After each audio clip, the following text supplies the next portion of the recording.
Welcome to the Hotchkiss Flower Farm online edition. I am Christy. This is my farm, and I wanted to share with you how I use these products on my farm. So the very first Annelida product I ever used was the worm castings, just the premium worm castings. And I also used a blend of worm castings. I think it was the plus, I'm not sure what variety or what variant it was because this was like really early on in the company's development. And what I did notice with my crops, I was actually using it to grow brassicas. I was using it to do the market side of my garden. Where I was selling a little bit of my produce, but I was also growing and cultivating enough so that I could preserve for the entire year for my family. And so what I noticed with the premium worm castings is I had no cabbage moth issues. I never covered my plants. I never had to use any spray on them. And I actually used the leaves of the plants to make, like, instead of making cabbage rolls out of, cabbage, like the cabbage, I was actually making like broccoli leaf rolls and using those leaves because they were so perfect and flawless. They had no bug damage on them. And that was my first time using them. And I really wanted to give this company another shot because I had no bug damage, but all of my friends and my neighbors were complaining of how much damage they had from the cabbage moth. So the only difference I had with the way I was growing is I didn't have my rows covered. I just had them, open, and I also used worm castings. So I also did do like a foliar spray. I actually created a worm tea out of the castings, and I did a spray on some of them. So that could have had something to do with it, but most from my recollection of that first time using them, I really noticed the difference in my brassicas. I also did notice a lot of difference in my snapdragons. So snapdragons are susceptible to Astor's yellows from the grasshoppers. And I did notice that the first and second year of using the castings that my snapdragons didn't really get bothered by any of the diseases that are carried by grasshoppers. And even last year when we had the plague of grasshoppers, we did have grasshoppers sitting on the plants, cooling themselves, but they weren't eating the plants. They were just kind of making a mess on them.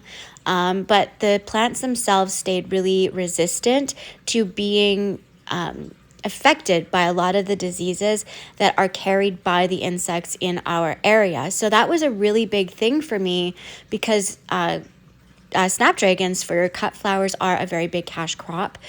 It's important to my farm to have snapdragons. The other thing that I noticed is that the soil biology started to change. I noticed that there was more it was easier to work with. It wasn't compacted. It was starting to loosen up. And I do have a microscope, so I was able to look at soil samples and see that there was more microbiology in the soil. I actually started to notice that with my crops like ranunculus, I was noticing things that like the tarnished plant bug is really bad for ranunculus growth because they get inside the bud and they eat it, they hollow it out. And it's a real problem because of the time you harvest those buds, you don't know that bug is in there and it does a lot of damage. So for a cut flower farmer, it's a really big deal to have clean flowers without that tarnished plant bug pressure. And you almost always have to use chemicals in order to prevent them from attacking your ranunculus. Since I started using the Annelida products, they have a resistance. They were not bothered by the tarnished plant bug, and it was like the bugs would stop at the plant, but they never burrowed into it. They didn't try to reproduce on them. They just went along on their way. It's like they couldn't detect them.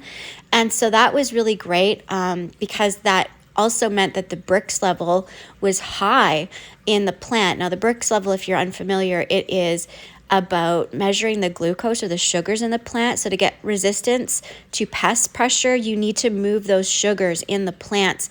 And when the Brix is high, it's a way to measure how those sugars are registering in that plant and how those insects are perceiving that plant or able to detect it.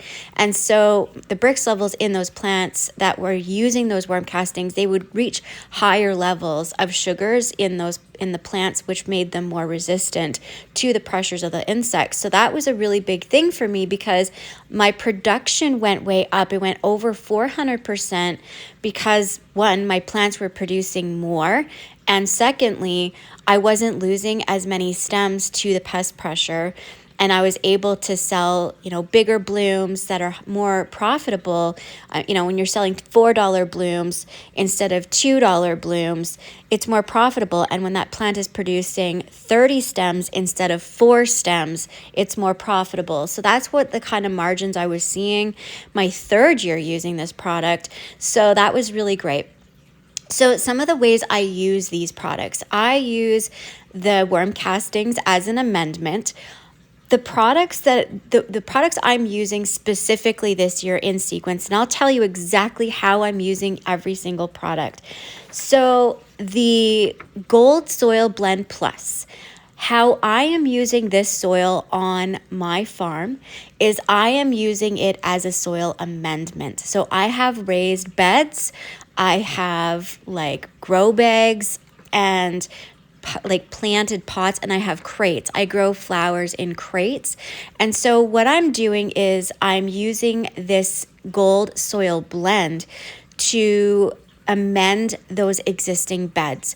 Because I use a lot of additives such as bone meal, feather meal, blood meal, rock dust. I use rock dust especially for growing produce to enhance the flavors.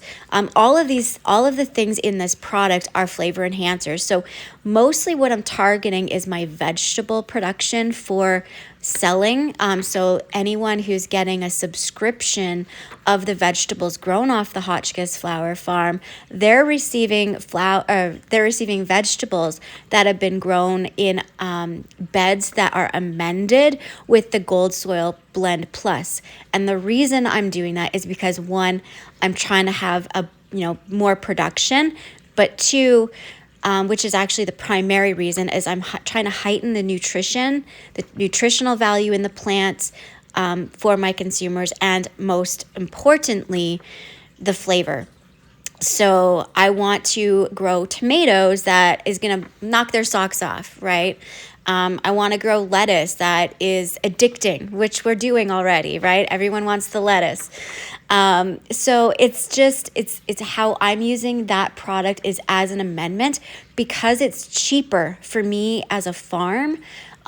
Because I use the additives like the rock dust and the blood meal and the bone meal and the compost and the feather meal, I have to buy all that stuff, that glacier rock dust. I normally buy those things separately, and you can't always buy them in one place, so then I have to pay shipping. So for me, it's a no-brainer. I just get a bulk bag of this, and I'm able to just rifle it on in. So I'm cutting down on my plastic use. I'm cutting down on my time it takes for me to measure. And also, emissions are cut because you're not shipping all this stuff. And my cost is pretty well. When I figure it out bucket to bucket of how much all the additives I normally add to my beds as I amend them and plant them in the spring, it's about half the price. So that's why I'm using the Gold Soil Blend this year. It's my soil amendment and fertilizer into my beds because it's got everything in it and it's already measured. Easy peasy. And Shannon is the guy that does all of the measuring or the looking at all of the samples and making sure that everything is perfect and all of the microbes are where they're supposed to be and it's only the good guys. And so I will leave that soil health analysis and figuring that part all out to Shannon because he's really good at his job and I don't have to think about it. The other product that I'm using is the Organic Blend Plus. It's a Prime Organic Blend Plus, and I use that for potting. Now for my seed starting, I'm using this for, like, if I'm starting perennials that I'm selling. So some of the people here that are buying on my website or in our subscriptions, they buy sometimes potted plants from me. This is the soil that they'll be getting their plants in this year. Not all of them have been started, because some of them are started in soil that is not this stuff, but it's been blended anyway. But in the future, later on in the future, in this grow season, the Prime Organic Blend Plus is how I am potting my seeds. Now, I'm doing this because it improves the soil aeration, and so I feel like when you come into growing seedlings, especially if you're doing like soil blocking, I really want those healthy roots. And I also really want to optimize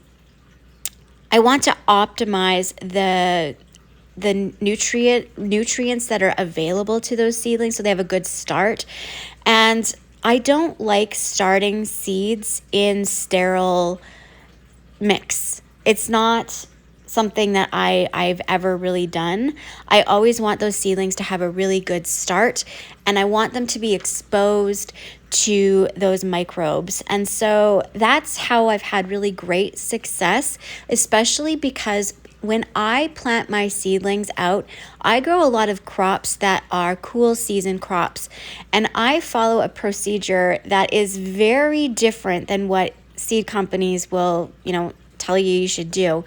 I always plant out my cool, hardy annuals 6 to 8 weeks before my last frost date. So that means I'm planting in the ground under row covers.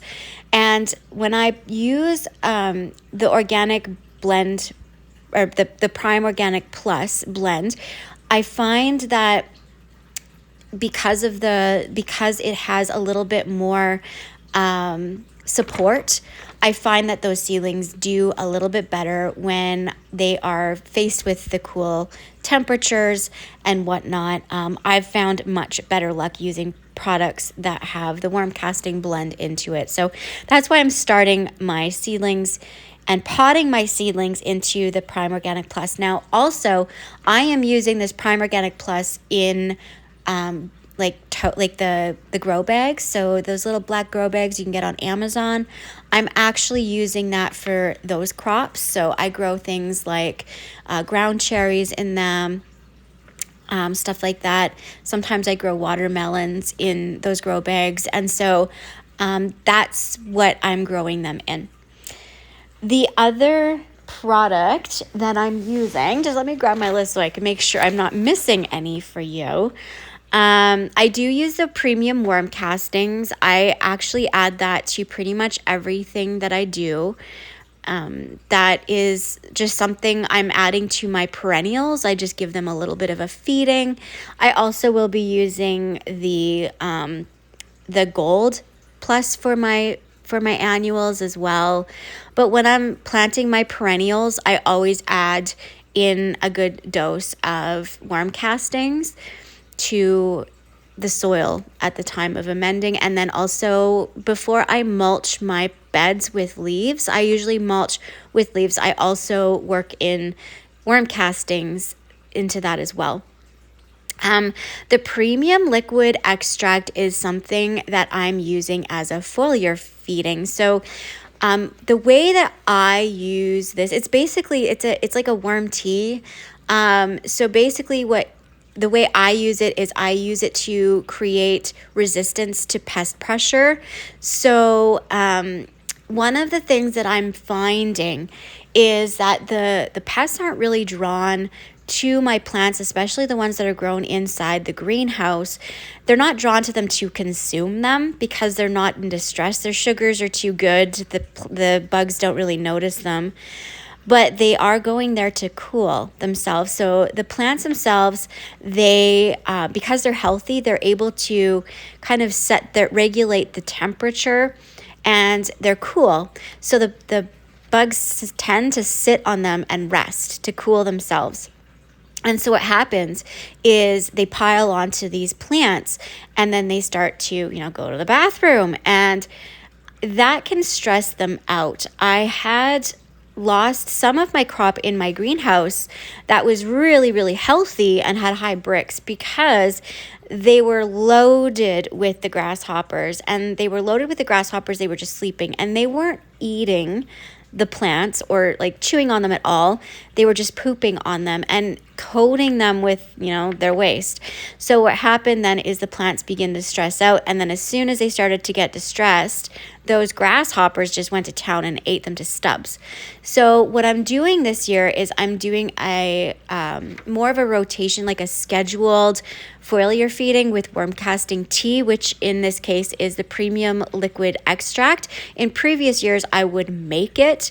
I would take the premium worm castings from Annelida, and I would put a bubbler in a bucket, and I would incubate worm tea, kind of look at it under the microscope and see when it was at its peak. And then I would foliar spray that all over my plants, and that would work really, really well to kind of give them an immunity boost, or kind of like think of it as like basically the way I see it is you're kind of giving your plants a layer of off, right? Like when you're out walking around and you spray yourself with off, the mosquitoes leave you alone. It's kind of the same thing for your plants. It does a very similar thing in my experience.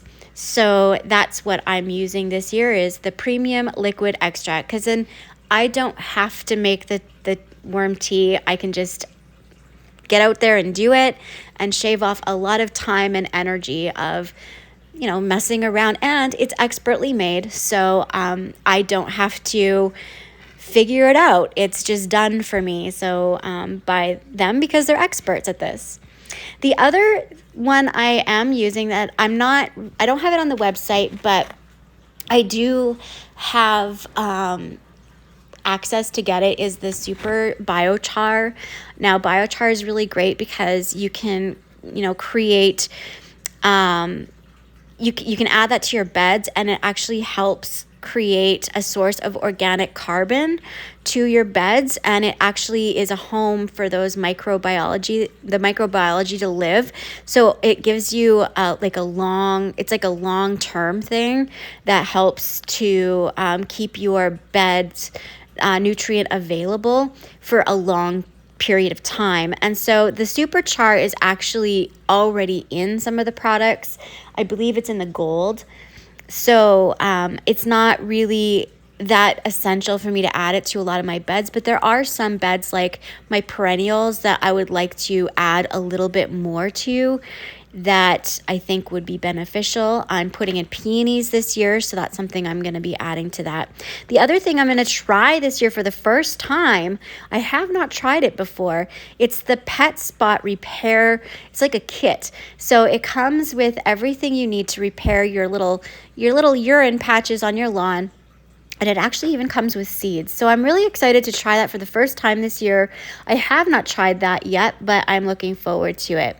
So some other reasons why I would want to use some of these products, and I'll give you some scenarios. So the Gold Plus is a scenario that I would use the Gold Plus for in a new bed or an existing bed more heavily. An example of that would be like where I grow sunflowers. So how I grow is I try to do 3 rotations of cut flowers or cropping in a season. And so I usually have one crop growing and one coming up, and then one, there's always something growing, and there's always living roots in the ground. And one thing that I learned the hard way about growing sunflowers in production is that sunflowers are great for drawing out toxins, but sunflowers also produce a chemical that creates it kind of makes it so seeds cannot germinate. And so if you've grown lots of sunflowers in a location and you're trying to germinate seeds where you've grown those sunflowers or where you are growing those sunflowers, a lot of the times you have a very bad germination rate because of the chemical that the sunflowers can produce. And so it can be good to use sunflowers as a suppressant to suppress weeds if you are, tilling up an area, a new garden bed, and you're wanting to use the sunflowers to draw any toxins out of the soil.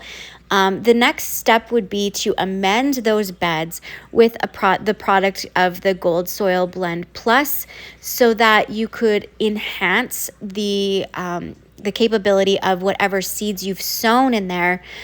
For an example, if I was going to direct sow some alyssum in there as a cover crop, then I would want to amend the soil with Gold Soil Blend so that they would germinate under those sunflowers, and I wouldn't have a really low germination rate.